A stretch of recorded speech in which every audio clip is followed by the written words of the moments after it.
నిన్న జగన్మోహన్ రెడ్డి గారు శ్రీకాకుళం జిల్లా అంపోలులో జైలులో ఉన్నటువంటి సీదిరి అప్పలరాజు గారిని పరామర్శించడానికి వెళ్ళినటువంటి ఏదైతే యాత్ర నిజంగా ఒక ప్రతిపక్ష నాయకుడిగా జగన్మోహన్ రెడ్డి గారు ఈరోజు జనాల్లోకి వస్తే జనసంద్రం ఎలా ఉంటది, జన ఉప్పెన ఎలా ఉంటది అనేది నిన్న ఉత్తరాంధ్రలో మరొకసారి మనం చూసాం.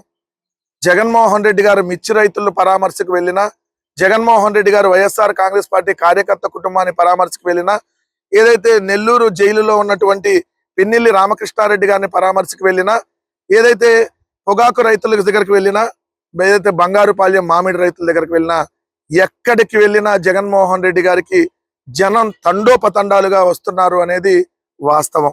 అదే మనం గుంటూరులో అంబటి రాంబాబు గారి ఇంటికి పరామర్శకు వెళ్ళినప్పుడు ఏదైతే చూసాం, మనం తాడేపల్లి నుంచి గుంటూరు వెళ్ళటానికి మనకి దాదాపుగా 6 గంటల సమయం పట్టినటువంటి పరిస్థితి, దారి పొడవునా జనం. నిన్న విశాఖపట్నం ఎయిర్పోర్ట్ నుంచి ఏదైతే శ్రీకాకుళం వరకు ఈ 3 జిల్లాలలో దాదాపు 125 కిలోమీటర్లు ప్రతి పాయింట్ లో జనం జగన్మోహన్ రెడ్డి గారి కోసం వేచి ఉండటం, పోలీసులు ఆంక్షలు, అనేక రకాల ఆంక్షలు పెట్టిన, కొంతమందిని హౌస్ అరెస్టులు చేసిన, బారికేడ్లు పెట్టి వాళ్ళందరినీ వెనక్కి పంపించిన, ఏదైతే మీరు రావటానికి వీల్లేదని చెప్పి పోలీసులు వాళ్ళని రోపులు పెట్టి ఆపిన జనం మాత్రం వేలాదిగా నిన్న జగన్మోహన్ రెడ్డి గారికి తరలి వచ్చారు.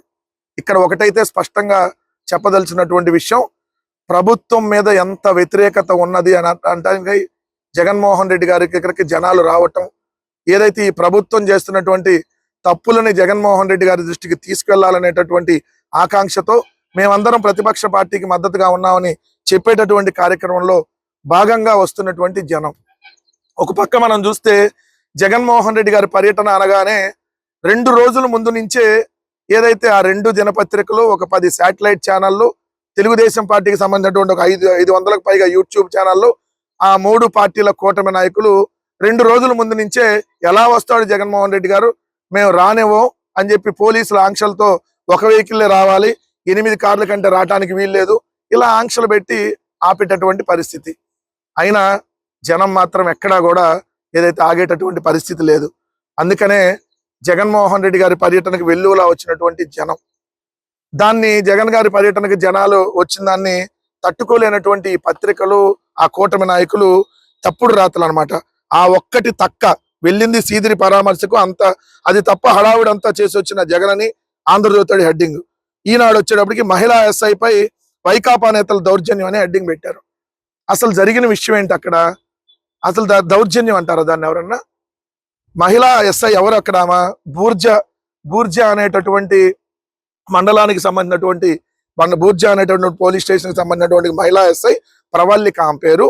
ఆమె అక్కడ ఏం చేశారు, ఆముదాల వలస నియోజకవర్గం నుంచి వచ్చే జనాన్ని ఆపటం కోసం ఏదైతే ఆమె అక్కడ నిలబడి, మీరు ఆముదాల వలస నుంచి వస్తా ఉన్నారు జగన్ గారి పర్యటనకి, సో రావటానికి వీల్లేదు, మీరు అందరూ వెనక్కి వెళ్ళిపోండి అని చెప్పి అక్కడ ఉన్నటువంటి వైఎస్ఆర్ కాంగ్రెస్ పార్టీ శ్రేణుల్ని, అక్కడ ఉన్నటువంటి నియోజకవర్గ ఇన్ఛార్జ్ గా ఉన్నటువంటి చింతాడ రవికుమార్ గారిని, అక్కడ ఉన్నటువంటి వచ్చినటువంటి జనాలందరినీ వెనక్కి పంపించే కార్యక్రమం చేస్తా, మీరు తిరిగి వెళ్ళిపోండి, జగన్ గారి పర్యటనకు వెళ్ళటానికి వీల్లేదని చెప్పి ఆమె అడ్డుకునేటటువంటి ప్రయత్నం చేసి వాళ్ళందరినీ వెనక్కి పంపించేటటువంటి ప్రయత్నంలో భాగంగా అక్కడికి వచ్చినటువంటి జనం ప్రతిఘటించి ముందుకు వెళ్ళారు. ఏదైతే వీళ్ళు ఆపి వెనక్కి వెళ్ళమంటే పోలీసులు, ఎస్ఐ వాళ్ళందరూ వెనక్కి వెళ్ళమంటే, మేము జగన్ గారిని చూస్తానికి వచ్చాం, మమ్మల్ని మీరు ఎలా వెనక్కి పంపిస్తారని చెప్పి ఏదైతే ముందుకు తోసుకొని వెళ్ళిపోయారు. దీన్ని దాడి అని ఎవరన్నా అంటారా? దాడి అంటే ఏంటో తెలుసా? ఏదైతే చంద్రబాబు నాయుడు గారు 2023 సంవత్సరంలో అంగళ్ళు పొంగనూరులో సృష్టించారు చూడండి, అవి దాడులు దౌర్జన్యాలంటే. పోలీసులు కన్నుపోయింది చూడండి, అది తెలుగుదేశం వాళ్ళు దాడి చేస్తే పోలీసు కన్నుపోయింది.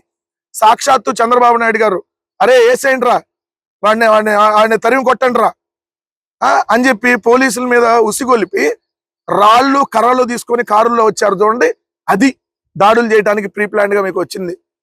మేము ఎక్కడా దాడులు కానీ ఇంకోటి ఎక్కడా దౌర్జన్యం చేయాల. జగన్మోహన్ రెడ్డి గారి పర్యటనకు వెళ్ళటమే దౌర్జన్యమా? మరి జగన్మోహన్ రెడ్డి గారి పర్యటన మీరు అడ్డుకుంటే మేము ఆగిపోవాలా, వెళ్ళకూడదా? ఎలా ఉన్నాయి ఈ పత్రికల రాతలు చూడండి. అలానే అంపోలు జంక్షన్ వద్ద కూడా లాఠీ చార్జ్ చేసినటువంటి పరిస్థితి. ధర్మాన ప్రసాదరావు గారి కుమారుడు రామ్ మనోహర్ని అడ్డుకున్నారు అక్కడ పోలీసులు. ఎందుకు అడ్డుకుంటారు?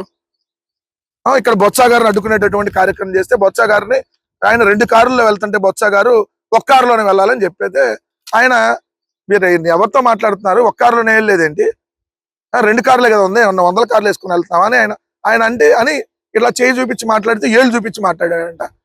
అది రాశారు వార్త. ఆయన కాలేం చూపించలేదు కదా, ఏలేగా చూపించింది. కొద్దిగానే సిగ్గుందా రాయటానికి? మీ పత్రికలకి మీకు వార్తలు దాడులు దౌర్జన్యాలు చేశారని రాస్తారా?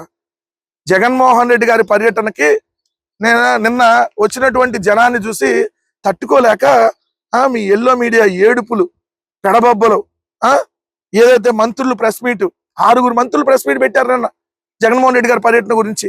6 మంత్రులు. మహిళా కమిషన్ మాట్లాడింది. మహిళా కమిషన్ అంటే కేసులు పెడతారంట. ఏమమ్మా, గుంటూరులో మహిళను వ్యవస్థను చేస్తే ఎప్పుడో నిద్రలేశారమ్మా మీరు? ఈ రాష్ట్రంలో ఇప్పుడు చిన్నారులు మాయమైపోయారు. ఎవరి మీద కేసులు పెట్టి అరెస్ట్ చేశారమ్మా? అరెస్టులు చేస్తారా? చేసుకోండి, మీ అరెస్టులు కావడానికి భయపడతాడు ఇక్కడ. 6 మంత్రులు ప్రెస్ మీట్లు పెట్టారు. ఆశ్చర్యం కలిగింది. నిన్న 6 మత్స్యకారులు చనిపోతే ఒక్కళ్ళు వెళ్ళాల పరామర్శకి, ఒక్క మంత్రి పోలా.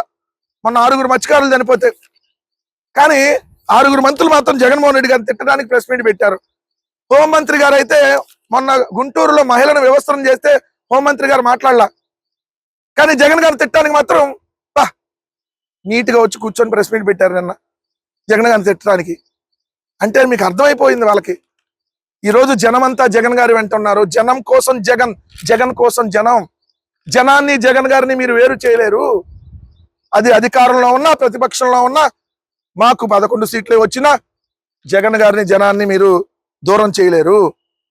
మేమంటే ఎవరో రప్ప ప్లకార్డు పెట్టారంట. ఓ పని చేయండి, రేపొద్దున మేము వైఎస్ఆర్ కాంగ్రెస్ పార్టీ శ్రేణులు కూడా చెప్తున్నా, వీళ్ళ ఏడుపులకి మనం కొన్ని ప్లకార్డులు పట్టుకోవాలి. రేపొద్దున మమ్మల్ని చూసి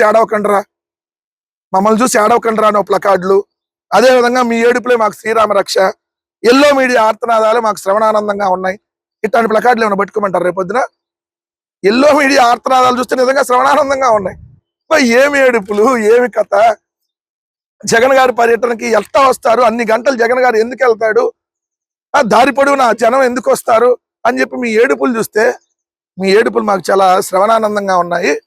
సో అలానే మీరు ఏడుస్తా ఉండండి. మీ ఏడుపులే మాకు శ్రీరామ రక్ష అని తెలియజేస్తా ఉన్నా.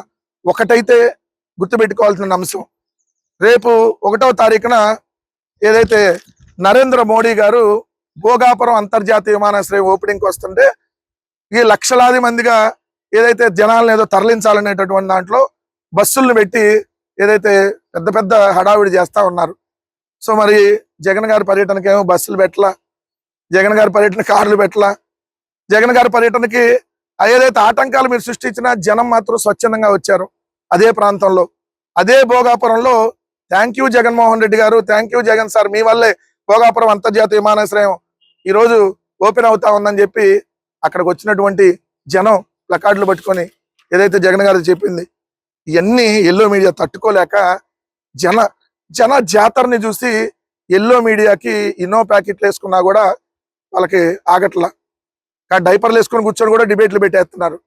సో మీరు ఎన్ని రకాలు ఏం చేసినా జగన్మోహన్ రెడ్డి గారిని జనాన్ని వేరు చేయలేరు.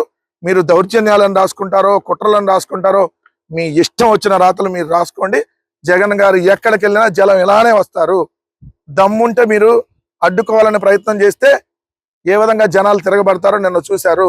పోలీసులకు కూడా ఒకటే చెప్తా ఉన్నాం, మీరు అడ్డుకోవాలని ప్రయత్నిస్తే మిమ్మల్ని అడ్డుకొని ముందుకు వెళ్ళాల్సినటువంటి పరిస్థితి నిన్న కనపడింది కదా. సో మేము ఎక్కడ ఎవరి మీద దౌర్జన్యం చేయాల, మీరు దౌర్జన్యాలు దాడులని మీరు రాసుకొని శ్రవణానందం పొందితే పొందండి. మీ ఏడుపులే మాకు శ్రీరామ రక్షని తెలియజేసుకుంటా ఉన్నాం.